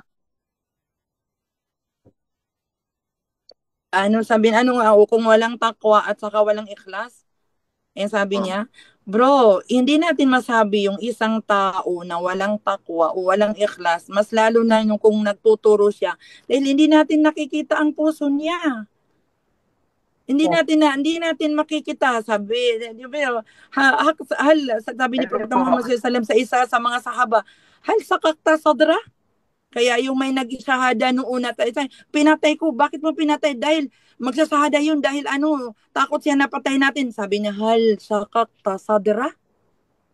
Bakit? Nabuksan mo ba yung kanyang puso? Bakit sabi niya na yung may natalo sila na sanlabanan na yun? Sabi niya, asyhadu, la ilaha illallah wa asyhadu anna Muhammadar Rasulullah. Pinatay pa ng isang sahaba. Sabi ni Prophet Muhammad, hal sakakta sadra? Alam mo ba yung takot lang yun siya? O di kaya siya ay totoong magsasahada, dapat isahada na yun. Ang babatayan natin, bro, yung salita ng tao kapag siya nagdadawa, kapag siya gumagawa ng kabutihan, yun na, hindi natin natapos yung sign na tao na may takot sa Allah, siya ay ginagawa niya lahat ng utos ng Allah at saka iniiwasan niya ang pagsuway sa Allah subhanahu wa ta'ala. Pag ginawa niyan, siya ay may takot. Dahil kasama sa definition ng takwa. Alhamdulillah. Next, kay Brother Isa, galing sa Isa, Philippines. Salam. Ano po yung asahu? Sorry, late lang po. Ano daw po yung asahu? Meron dito sujud asahu. O ngayon, yung sujud sahwi sa fiqh yan. Yung nakalimutan ka, may nakalimutan ka doon sa mga wajibat o sala. Okay.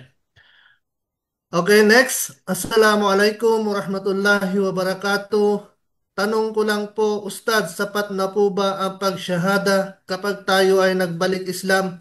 Hindi na po ba kailangan uminom ng tubig lupa? Pasensya na po, di ko po alam ano ang tamang tawag sa pag-inom ng tubig lupa. Syukran. Ano yung lupa? Tubig lupa. Galing kay Cristelin Gonzalo.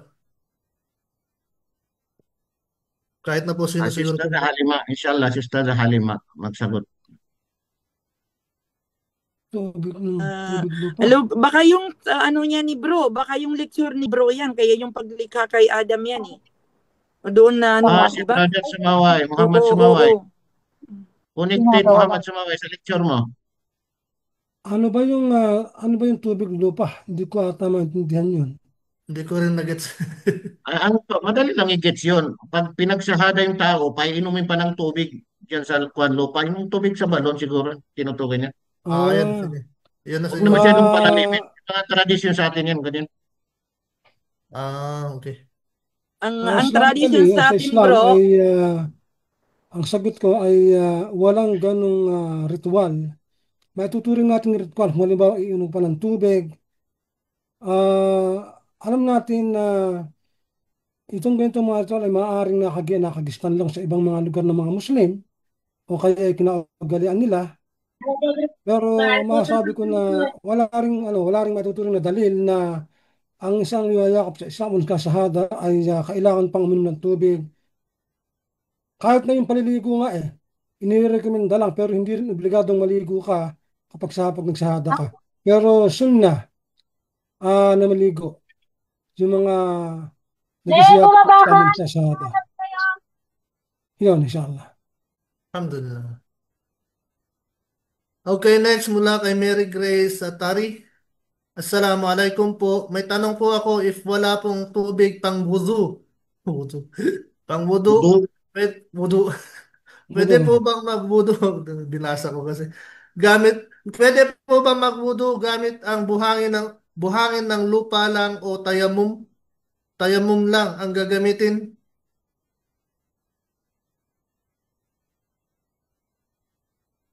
Ustad Sumaway. Kaya mo na. Malinaw na yung tanong niya ay malinaw na rin yung sagot kasi ay wala talagang kapalit yung wudu kung wala ka nang magamit na tubig halimbawa o kaya ay kung meron man hindi ka pwedeng gumamit, wala nang paraan kundi magtayamum ka para makapagdasal ka sapagkat yung tayamum ay para mapahintulutan ka na makapagdasal. Kumbaga ay hindi sagabal yung walang tubig talaga para magdasal ka.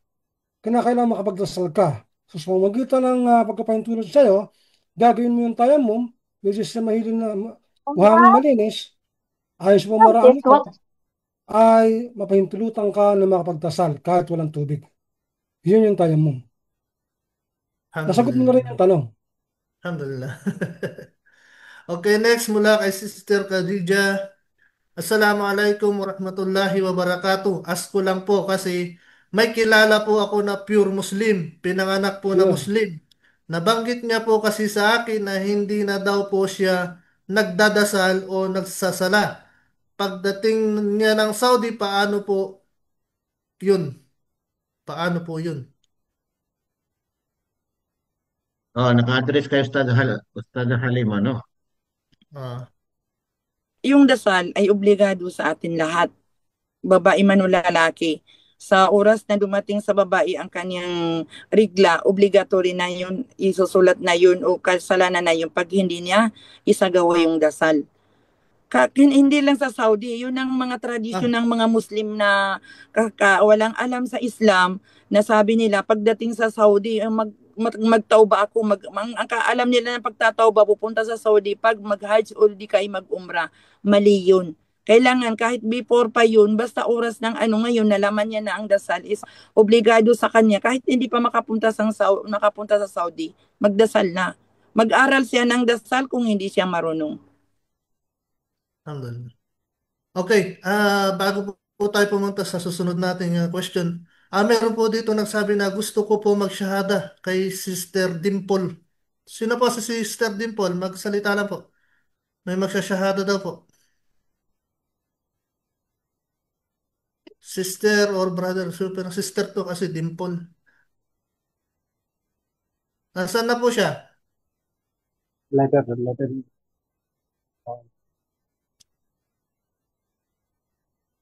Si Dimple. Hello po. Hello po. Yes, ayan na. Ustads Mujahid. Sino na mag-ano sa kanya? Si Ustadya na, siguro. Si Ustad Halima na, inshallah, magpasahada sa kanila. Good evening po sa lahat. Good evening. Saan ka, sister? Dito po ako sa Dubai. Mashallah. Okay po. Ustads Mujahid, ishahada niyo na.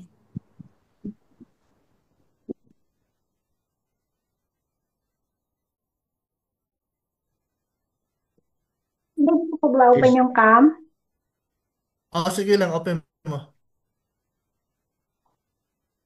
Si Ustads pa, busy yata si Ustadya Halima. Ustads. Yeah, busy po ako. Nasa work pa. Mashallah. Okay, so sister, willing na po kayo magshahada inshallah? Opo. Willing po ako. Okay. Sige, ang importante, tayo ay naniniwala na walang Diyos na dapat sambahin maliban sa Allah at si Propeta Muhammad ay sugo ng Allah. Si Propeta Isus ay hindi Diyos na nagkatawang tao, hindi anak ng Diyos, bagkus siya isang propeta lamang at sugo ng Allah subhanahu wa ta'ala. Tayo tumatalikod sa lahat ng relihiyon inshallah, maliban na lamang sa Islam. So kung tanggap natin inshallah, susundin mo lang ang sasabihin ko, pakitaas lang ang hintuturo mo inshallah, ha? Right pa o Okay. left? Right. Inshallah. Ganyan. Oo, ganyan. Tama yan. Inshallah.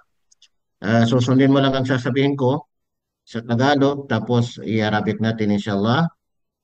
Ako ay sumasaksi Ako'y sumasaksi na walang ibang Diyos na walang ibang Diyos na karapat-dapat sambahin na karapat-dapat ng sambahin maliban sa Allah. maliban sa Allah. Ako ay sumasaksi Ako ay sumasaksi na si Propeta Muhammad si Propeta Muhammad ay sugo ng Allah. ay sugo ng Allah. Ashhadu Asyhadu alla alla ilaha ilaha illallah illallah wa ashhadu asyhadu anna anna Muhammadan Muhammadan ano po? Muhammad Rasulullah. Rasulullah na ano po Allahu putol-putol. Tama. Takbir. Takbir. Allahu Akbar. Takbir. Allahu Akbar. Mabruk, sister. Allahu Akbar. Mabruk, sister. Welcome to Islam, sister. Welcome to Islam. Thank you po. Thank you po kay Kunin yung Miriam po. Welcome to Islam. Welcome, sister. Bigay mo lang yung makontakan sa iyo para makasali ka sa classes na Basic Islam. Kung ano ba sa WhatsApp mo o sa Messenger mo, ibigay mo na lang para maisali ka sa classes na online. Opo. Thank you po. I-send mo dito, ha? Congratulations, sis. Opo. Thank you. Send mo dito yung paano ka ma-contact ba? yung makontakan sa'yo. Opo, sa messenger ko send din po yung pangalan ko, Dimple man lang. Okay, alhamdulillah. So, mabruk sa ating sister. Welcome sa Islam. At yan ang kagandahan sa atin, no? Kahit malayo, pwede mag-Muslim, no? Anytime. So, yun, Opo. alhamdulillah. Baka meron pa pong gusto mag-shahada bago tayo pumunta sa next question. Magsabi lang po. Thank you po. Kung gusto po, may gusto mag-shahada, siguro po mag-open mic lang at sabihin na niya na siya ay Meron pa bro, si Samsung, yan, pangalan niya, merong gusto mag-shahada, nag-message siya. Samsung? Oh, si Sige po. Mila po yan Nasa siya, po si si Mila. Samsung. Mila, magsalita ka, sister. Hello, hello Mila. brother. Ayan. Hello po. Ay, Sister Mina, saan ka ngayon? Dito ka sa Kuwait? Kuwait po. Kuwait po, brother. Mashallah, mashallah. Sino po ang si Ustad Sumaway? Magpa-shahada.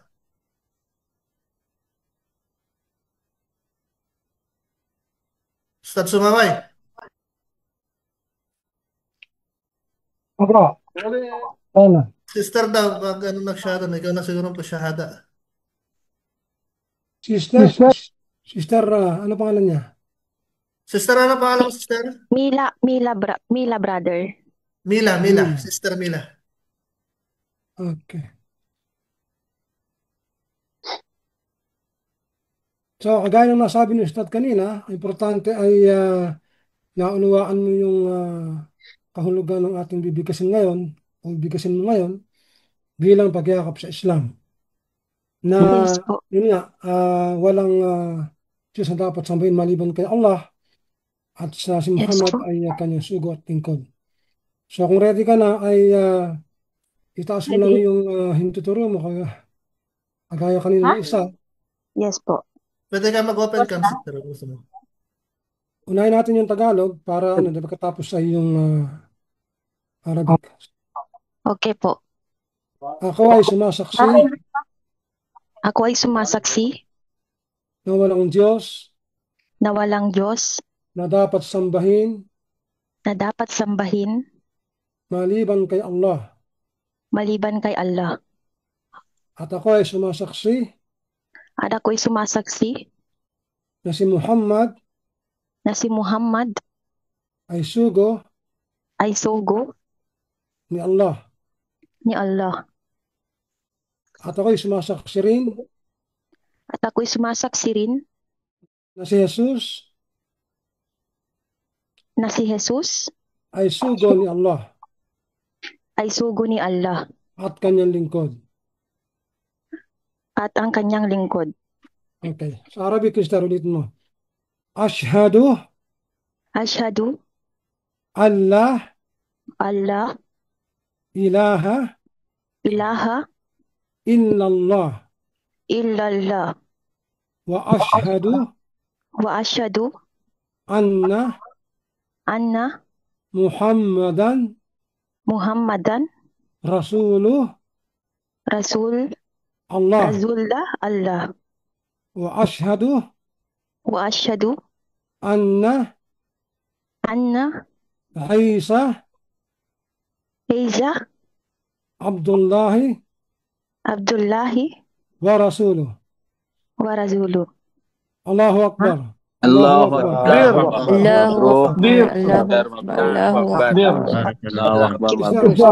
Congratulations, Sister Mila. Congratulations.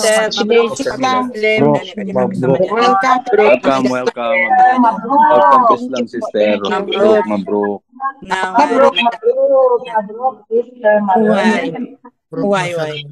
Okay po. Meron pa po. Kasi matatapos na tayo. Malapit na Naway, amen ya, magang buo, mga 5 minutes. Inshallah, Bro, 4 minutes lang tayo ata. Brother may Faisal, tanong bro, 4 minutes lang. mahalaga yung tanong.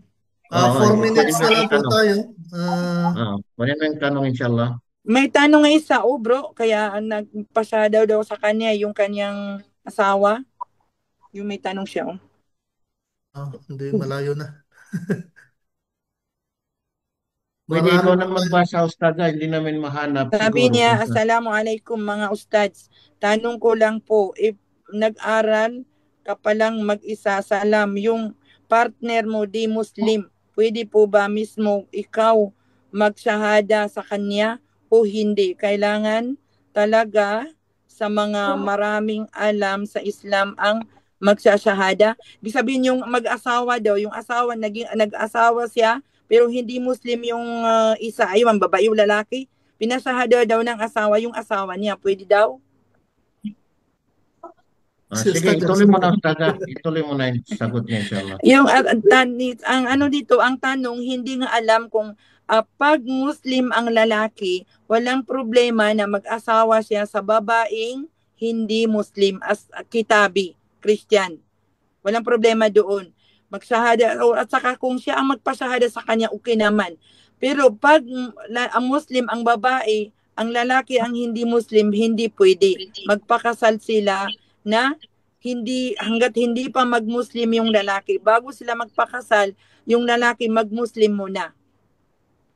Kailangan sa center o sino magpa-Muslim sa kanya para makakuha ng katibayan na siya ay Muslim para makasal sila sa court, sa mahkamah. Hindi lang yung sa mga mula-mula lang. Ay mayroon akong konting mga sister. Kapag yung kasal ninyo, ingatan ninyo din kay karamihan ngayon, maraming tumatawag na mga lalaki na magpakasal sa mula lang. Magpakasal sa mula lang. Mas lalo na sa mga sister na Pilipina, gusto-gusto nila mula lang. Pero ingatan ninyo, kailangan mayroon kayong witness, kailangan mayroon kayong katibayan. Ingatan niyo, maraming nangyayari. Assalamualaikum po. Tama. Maganda yung advice ni Ustadya. So, mayroon pa magsyada, Di na Samson. Meron pa po? O yan, Di na Samson. Hindi na po. Si Samson, tapos na yan. Ayan, tapos na. Okay, kung may magsyahada extend, walang problema ang oras. May oras pa. Sige po. Sino pa ang magsasyahada? Tapos na yata. Tapos na. Tapos na? Tapos na. Di na Samson. Di na pangalan niya para malaman kung tapos o hindi. Tapos na. Di na Samson, di pa yata. Tapos na. Alhamdulillah. Si Mila Samsung. So, ayun, brother and sister, salam. Alhamdulillah. Magkakada po ako, invite po ako ni Sister Mariam. Dito po ako sa Dubai. Sister Khadija pala. Invite to. Sige po. Sino na magpasyado sa inyo, Ustad? Ikaw na lang, Ustadz Halima, magpasahada, inshallah. Okay. Sige. Saan siya? Magsasahada siya?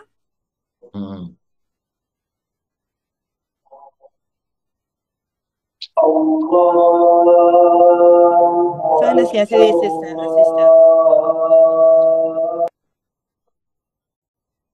Okay, kasi nag-azan na rin, inshallah. Si Sister Khadija Pulido. Ikaw yung magsasahada, inshallah, sister, no? Mashallah. Sana si sister sa Khadija.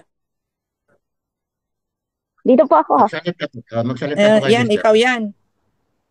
Ikaw yan, sister. O sige, ako, hindi mo man ako yata makita. Makita mo ako? Nakita mo ako, Medyo hindi? madilim lang po. Ayun, madilim nga. Magdilim na dito sa amin. Wala kaming Walang kuryente. wala kaming light. Andun si Isa? Isa? Nandito ka na. May closing niya. Di ko tani password. Naririnig ka rin namin, Ustadz. Naririnig mo ako, sis? Opo, naririnig kita. Pero hindi kita makita eh. Itaas mo ang kanang kamay. Sundan mo ako. Sa Arabic, ha? Ashhadu alla ilaha La ilaha illallah illallah wa ashhadu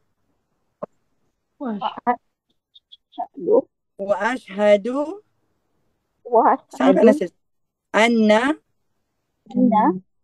Muhammadan Rasulullah. Ako ay sumasaksi na walang ibang Diyos na karapat dapat sambahin maliban sa Allah. At ako ay sumasaksi Sumasaksi. na si Muhammad Muhammad. ay propeta Propeta. at sugo ni Allah. Sugo ni Allah. Allahu Akbar. Allahu Takbir. Takbir. Masya Allah. Welcome to Islam, sister. Welcome Mabruk, to Islam. Sis. Congratulations. Allahu Akbar. Mabruk, mabruk, Welcome mabruk, to sis. Alhamdulillah. Ah, mashallah, mashallah. Talagang takos sa puso, sister, no? Emotional. Tapos na po. Meron pa dito nagsabi, ako din po magshahada din po ako, ma'am. Si Sister Maridol Pilar. Mabruk. Maridol Pilar. Mashallah, tabarakallah. Masya Allah. Sister Maridol, magsalita ka lang po. Para makita ka namin. Si Sister Maridol po, nasan na? Hindi na nagano. Inshallah, baka nag-exit na Brother Faisal. So, okay. Pagpaumahin nyo po, no? So, napakarami pa ng question natin, pero pagpaumahin nyo kasi hindi na natin masasagot. Kasi na unang-una, lampas na talaga tayo sa oras. 5:40 lang talaga sana tayo. So, inshallah, alhamdulillah, kami po ay nagpapasalamat sa lahat ng mga naki-join sa ating online lecture.